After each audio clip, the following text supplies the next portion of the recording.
Hello दोस्तों, चलिए solve करते हैं। वेल्डेड कनेक्शन पे पूछा गया समर 23 एग्जाम का एक क्वेश्चन। अगर इसको सॉल्व करेंगे तो अपना कॉन्फिडेंस बहुत अच्छे से बूस्टअप हो जाएगा।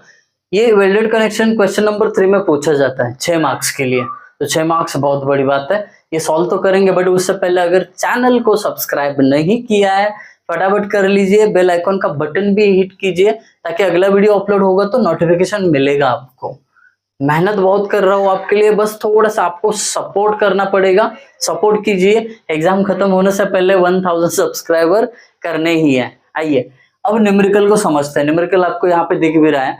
कहते हैं कि आपको वेल्डेड कनेक्शन डिजाइन करना है, जैसे डायग्राम में शो किया है। तो एक प्लेट को एक एंगल उन्होंने कनेक्ट किया है, तो एंगल कनेक्ट करने के लिए वो सही स्ट्रेंथ देने के लिए आपको कितने mm का जो वेल्ड है वो आपको देना है, वो बताना पड़ेगा। अब उसमें दिया क्या क्या है इसके लिए तो बता देते हैं हम आपको। गिवन में उन्होंने ये एंगल का साइज दिया है 100 बाय 100 बाय 10 mm। ओके, कोई बात नहीं। फिर उसके बाद बोलते हैं साइज ऑफ वेल्ड कितना होना चाहिए, 6 mm। कोई बात नहीं। फिर बोलते हैं ये जो आप कनेक्ट करोगे ऐसे प्लेट के साथ एंगल को, तो ये दोनों को सेपरेट करने के लिए एक फोर्स आएगा 300 किलो न्यूटन का, तो वो भी आपको लेना है कंसिडरेशन में। ठीक है, लिख दिया। फिर CXX और CYY का वैल्यू दिया, यानी CG पॉइंट का डिस्टेंस फ्रॉम बेस दे दिया है, तो उसका वैल्यू 28.4 CG पॉइंट। अब ज्यादा डेप्थ में नहीं जाता हूँ इसके CXX और CYY के, सीधा सॉल्यूशन पे आ जाता हूँ।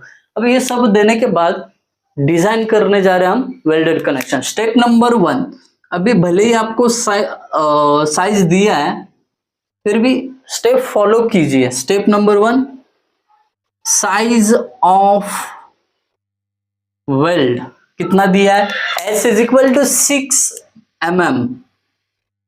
S is equal to 6 mm। Done. अब स्टेप नंबर 2, थ्रोट थिकनेस है।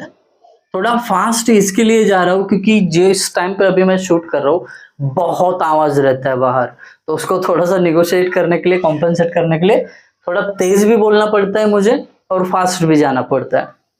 Step number 2, throat thickness.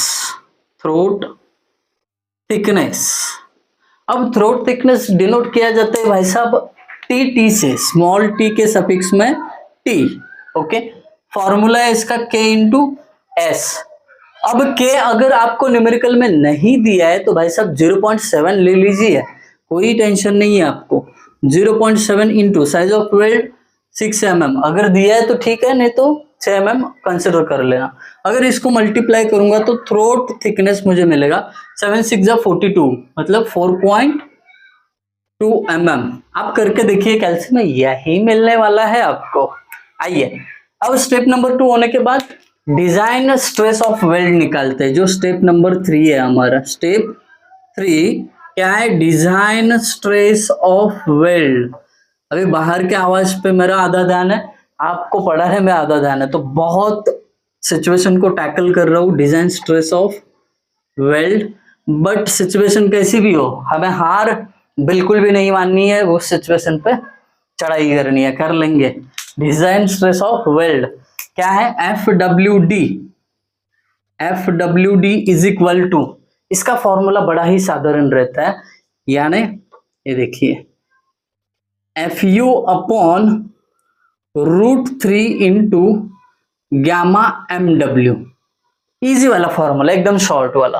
अब FU मतलब जो आपका प्लेट है उसका ग्रेड होता है, तो यहाँ पे आपको ना गिवन में प्लेट का ग्रेड नहीं है, तो उस केस में आपको अज्यूम करना पड़ेगा प्लेट का grade. Assume FU is equal to 410 newton पर mm स्क्वायर। 410 ग्रेड की प्लेट है, ऐसा अज्यूम करना है, सिंपल चीज है, कर लिया मैंने, आप भी कर लेना। 410 divided by √3 into gamma MW। अब डिजाइन स्टेप अगर आपने प्रीवियस वीडियो में देखे होंगे तो आपको पता है ये गामा MW अगर शॉप में आपने वेल्ड किया है तो 1.25 होता है, और अगर आपने इसको साइट पे वेल्ड किया है तो 1.5 होता है। तो इस न्यूमेरिकल में आपको कुछ भी नहीं दिया है, तो आप शॉप वेल्ड कंसिडर करके 1.25 लिखोगे। ठीक है, इस चीज को मैं ना रेड पेन से ऐसा अंडरलाइन कर रहा हूं ताकि आपका ध्यान वहां पे रहे। Okay done. अब इसके बाद इसका कैलकुलेशन करना बाकी है, कर लेते हैं। कैलकुलेशन कौन सी बड़ी बात है, कैल्शियम मिलना चाहिए उसके लिए। 1 मिनट, मिल गया कैल्शियम, कर लेते हैं कैलकुलेशन। 410 डिवाइडेड बाय 1.25 इंटू √3, तो आंसर आएगा 189.37। तो ये हो गया FWD। FWD कितना हो गया 189.37। दैट्स इट, इतना सिंपल है। न्यूटन पर mm², ये आपको FWD मिला, तुरंत बॉक्स में डाल देना, है ना। आंसर इसका मिलेगा तो बॉक्स में डाल दिया। फिर स्टेप नंबर 4 पे आ गए हम।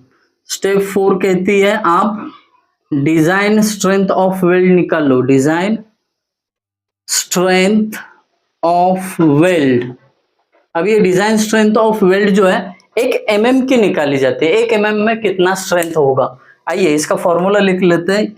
उससे पहले इसे डिनोट किससे किया जाता है, देखो PQ और PDW, ये जानबूझ के दोनों नोटेशंस दे रहा हूं क्योंकि कई लोग मॉडल आंसर देखते हैं तो PQ दिखेगा आपको। PDW इज इक्वल टू, इसका फॉर्मूला क्या है, सिंपल है, FWD इंटू K,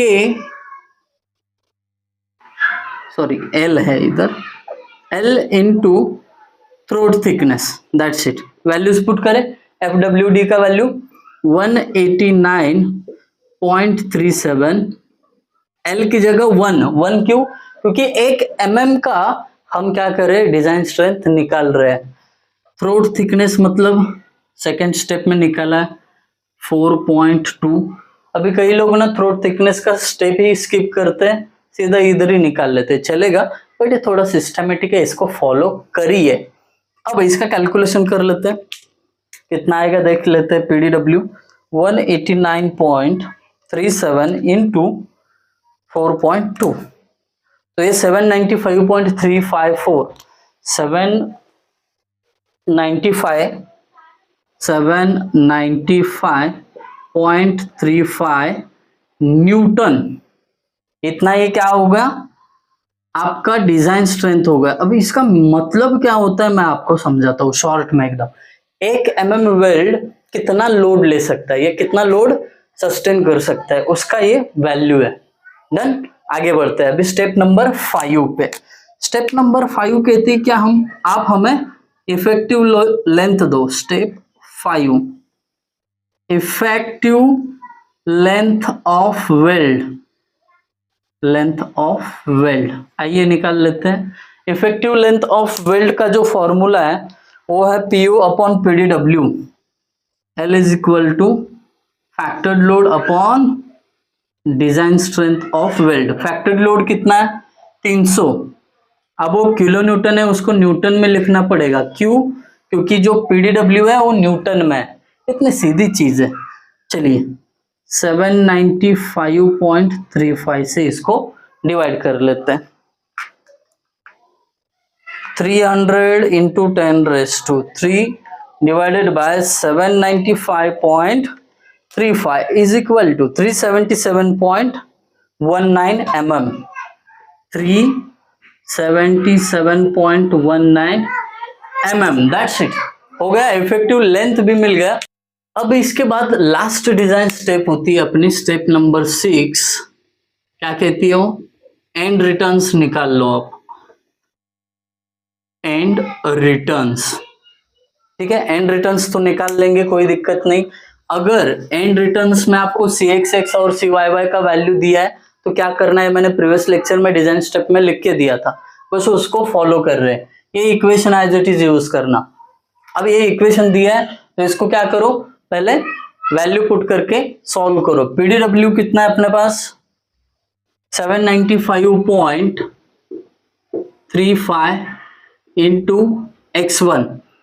अब ये x1 और x2 कुछ पता नहीं है तो मैं पहले आपको वो चीज बता देता हूँ, बाद में वो कैलकुलेशन करते हैं। थोड़ा और नीचे डायग्राम निकाल देता हूँ ब्लैक पेन से, कोई जल्दबाजी नहीं है। आराम से हम इसको समझेंगे। समझो कि ये यहाँ पे एंगल का एक लेग कनेक्ट किया हुआ है, ठीक। इसको ऐसा वेल्ड करके साइड से कुछ एंड रिटर्न्स दिए, डन। तो यहाँ पे ना आपको कैलकुलेशन करना है। मानो कि ये x1 है और ये x2 है, ठीक है। तो ये एंड रिटर्न्स है।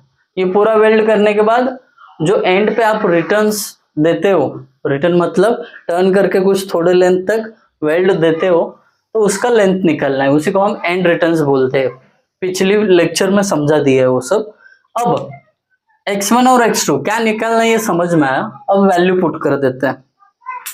ये देखिए x1 इंटू बी का वैल्यू विड्थ ऑफ एंगल 100। अगर यहाँ पे कोई दूसरी प्लेट होती तो वो प्लेट का विड्थ डाल देते, प्लेट के ऊपर प्लेट चिपकाओगे तो प्लेट का विड्थ होगा, प्लस पीडीडब्ल्यू अभी लिखा था 795.35 इंटू बी का वैल्यू 100 और ये भी 100 डिवाइडेड बाय 2 माइनस पीयू 300 इंटू 10⁻³ है ना, न्यूटन में पुट करना पड़ेगा। x का वैल्यू 28.4 इज इक्वल टू 0। अभी इसको सॉल्व करेंगे सबसे पहले, फिर उसके बाद हमें मिलेगा x1। देखिए कैसे, ये x1 वाला टर्म पहले सॉल्व करते हैं। 100 से अगर इसको मल्टीप्लाई किया तो कितना होगा, 79535 x1 प्लस, अब ये सब का कैलकुलेशन करते हैं। देखिए क्या क्या है यहाँ पे, 795.35 इंटू 100 इंटू ये 100 डिवाइडेड बाई 2 50 हो जाएगा। 50 इज इक्वल टू माइनस, उसमें से क्या माइनस करना है, ये वाला 300 इंटू 10⁻³ इंटू 28.4, दैट्स इट। तो यहाँ पे आपको आंसर मिल जाएगा माइनस में -45, यहाँ पे लिख देता हूं, -4.54 into 10⁻6 is equal to 0। Therefore ये माइनस उधर जाएगा तो प्लस हो जाएगा, तो बचेगा क्या इधर, 79535 into x1 is equal to 4.54 into 10⁻6, that's it.